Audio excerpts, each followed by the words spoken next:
Magandang araw mga tagapakinig. Welcome dito sa Boss Gambi TV. At para sa ating kwento ngayong araw, babalik tayo sa mga panahong ang tanging iniisip lang natin ay laro, takbuhan, tawanan, at simpleng saya ng pagkabata.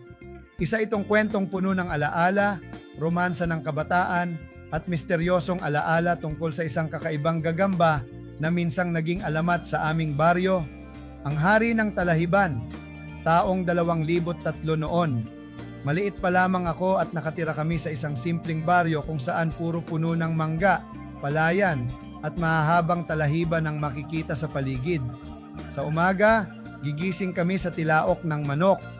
Sa hapon naman, maririnig mo ang sigawan ng mga batang naglalaro ng tumbang preso, text at habulan habang unti-unting lumulubog ang araw.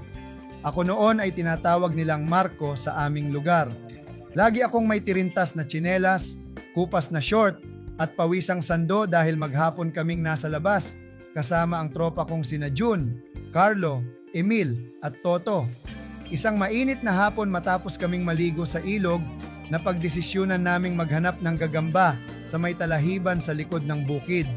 Uso noon sa amin ang labanang gagamba. Hindi cellphone ang hawak namin kundi mga tingting at posporo na lalagyan ng gagamba.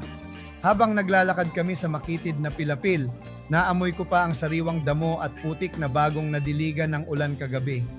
Tahimik ang paligid maliban sa tunog ng kuliglig at hangin na humahampas sa matataas na talahib. Pare, doon tayo sa makapal na bahagi, sabi ni June habang hawak ang maliit niyang garapon. Isa-isa kaming naghahanap sa dahon ng pugon. May mga ordinaryong gagamba kaming nakikita, may berde, may maliit, may mabilis tumakbo. Pero habang abala ang lahat, may napansin akong kakaiba. Sa pinakadulo ng talahiban, may isang malaking dahon na bahagyang gumagalaw kahit walang hangin. Dahan-dahan akong lumapit at doon ko siya unang nakita. Isang brown na gagamba, pero hindi ordinaryo. Ang katawan niya ay may guhit na parang tigre. Maitim at kulay lupa ang kombinasyon ng balat niya. Malalaki ang mga paa at matalim ang galaw ng kanyang mga pangil. Hindi siya takot gumalaw kahit nilalapitan ko. Pare, tingnan mo to. Bulong ko. Lumapit sina Carlo at Emil. Grabe, parang boss level. Sigaw ni Toto. Maingat ko siyang inilagay sa posporo. Hindi siya nagwala. Tahimik lang siya pero ramdam mong mabangis. Mula noon tinawag namin siyang Tigre. Kinabukasan dinala namin si Tigre sa tambayan sa ilalim ng malaking puno ng akasya. Doon ginaganap ang mga laban ng gagamba sa baryo. Palibhasa mga bata pa kami parang sabong talaga ang tingin namin doon. May sigawan, may kantsawan, may pustahan ng text at violence. Kayang-kaya ng itim kong gagamba yan, sigaw ng isang bata. Ngumiti lang ako. Unang laban ni Tigre, mabilis natapos. Paglapag pa lang ng dalawang gagamba sa tingting, agad tumalon si Tigre at kinagat ang kalaban. Ilang segundo lang atras agad ang kabilang gagamba. Panalo! Naghiyawan kaming lahat. Hindi lang iyon isang beses nangyari. Araw-araw dala ko si Tigre. At araw-araw wala siyang talo. Mayabang na kung mayabang pero pakiramdam ko noon, ako ang hari ng baryo kapag hawak ko siya.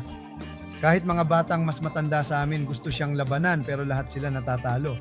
Minsan pa nga, may batang taga-kabilang sityo na dumayo para lang subukan ang alamat na gagamba. Yan ba si Tigre?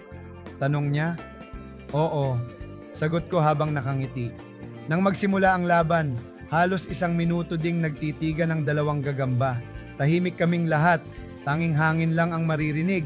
Biglang tumalon si Tigre. At sa isang iglap, panalo na naman.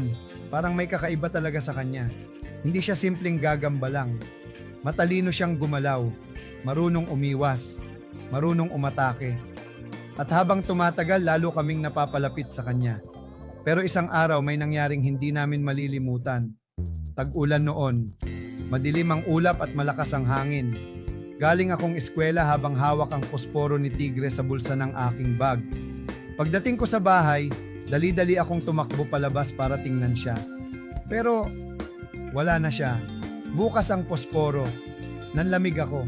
Halos maiyak ako noon habang hinahanap siya sa ilalim ng kama, sa likod ng kabinet, hanggang sa may bintana. Pero hindi ko na siya nakita. Kinabukasan, bumalik kami sa talahiban.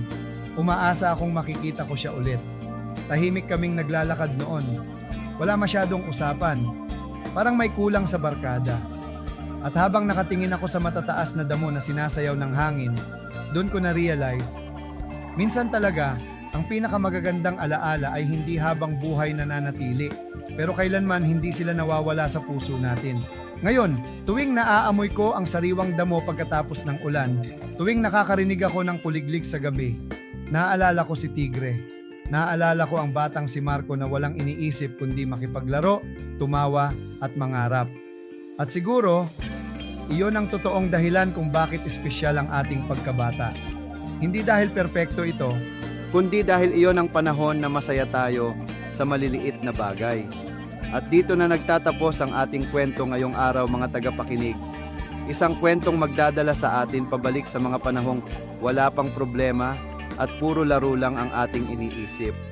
Mga panahong sapat na ang barkada, isang hapon sa talahiban at isang munting gagamba para maramdaman nating masaya ang buhay. Maraming salamat sa inyong pakikinig dito sa Boss Gambi TV. Huwag kalimutang i-share, i-like at mag-subscribe para sa mas marami pang kwentong puno ng alaala, taya at romansa diaries ng ating kabataan. Hanggang sa muli, mga tagapakinig.